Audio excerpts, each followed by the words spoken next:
Hello and welcome to the power show.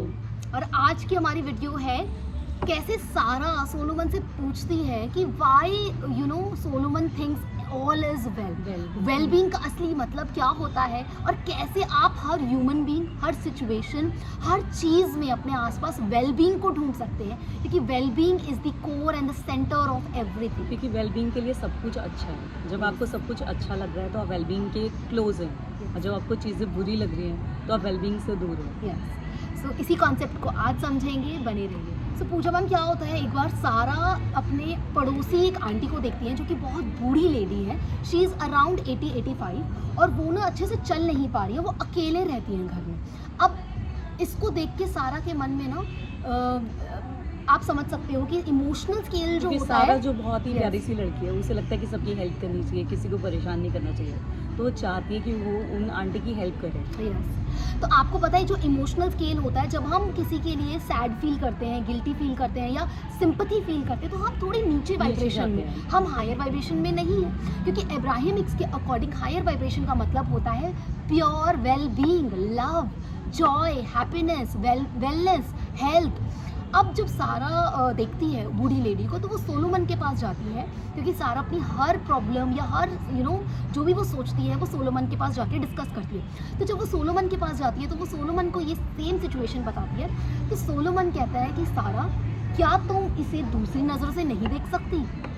Solomon जो है यहाँ है, उसे एक बहुत प्यारा लेसन देता है सारा को, कि आई नो कि तुम्हें उस आंटी को देख के बुरा लग रहा है, तुम उनकी हेल्प भी करना चाहती हो, लेकिन तुम उनकी एक्चुअल हेल्प कैसे कर सकती हो, उनको अच्छा एकदम वेल बीइंग होकर, कि वो बहुत बिल्कुल स्ट्रांग है। That lady is very strong, कि वो अकेले रह रही है। यस, वो अकेले रह रही हैं, she doesn't need any help, she wants to be alone. क्योंकि कई लोग अकेले रहना चाहते हैं, उनको लगता है कि मेरी प्राइवेसी है, मेरी स्पेस है, they want to be alone एंड उनके पास कोई रिस्पॉन्सिबिलिटी नहीं है, वो अकेले अपना एंजॉय कर सकती है। She is so strong.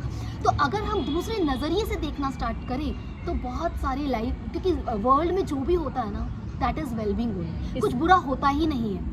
Krishna ji ने भी महाभारत में पूछा, मैं आपको पता ही है, गीता में भी यही लिखा है कि जो भी होता है अच्छे के लिए होता है। इसमें एक एग्जांपल और देना चाहती हूँ निशा, मैं कि जैसे अगर हमारा घर का कोई बीमार भी है, कोई पर्सन इल भी है, तो आप उसके लिए प्रेयर करिए और उससे अच्छा होते हुए देखिए। उसको देखकर सैड मत हुई कि वो बीमार है, उसको अपनी ब्लेसिंग्स दीजिए। पूजा मैम, एक्चुअली हमारा पर्सपेक्टिव पता है क्या होता है, जब कोई बीमार होता है हम सोचते हैं वो बीमार है, पर हम अगर दूसरे नज़रिए से देखें तो बीमार वो नहीं है, एक्चुअली उसकी वाइब्रेशन लो हुई है, इसीलिए वो बीमार हुआ है। First thing. सेकेंड थिंग, जब भी इलनेस आती है ना, तो वो इंसान को जब इलनेस से निकलता है तो उसकी जीन्स जो होती है, सेल्स जो होती है, वो इलनेस के लिए एंटीबॉडीज बनाती है बॉडी। तो हमें बल्कि एक अच्छा पर्सपेक्टिव देखना चाहिए कि उसकी एंटीबॉडीज बन रही है and he is getting stronger. So अगर हम अपना पर्सपेक्टिव चेंज करें तो वर्ल्ड में सब कुछ बहुत अच्छा है। बेसिकली यही है कि हमें दुखी नहीं होना है, हमें अपनी ब्लेसिंग्स भेजनी है, हमें अपनी वाइब्रेशन लो नहीं करनी है, हमें अपनी वाइब्रेशन हाई रखनी है। यस।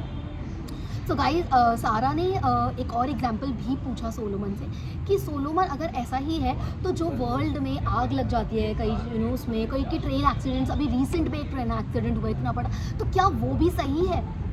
तो सोलोमन का जो आंसर है ना, वो बहुत अमेजिंग है। सोलोमन बोलता है कि यही बोलते हैं, all is truly well. All is truly well. Why? Because reason जानना बहुत ज़रूरी है, क्योंकि जो वर्ल्ड है ना हमारा बैलेंस बनाता है।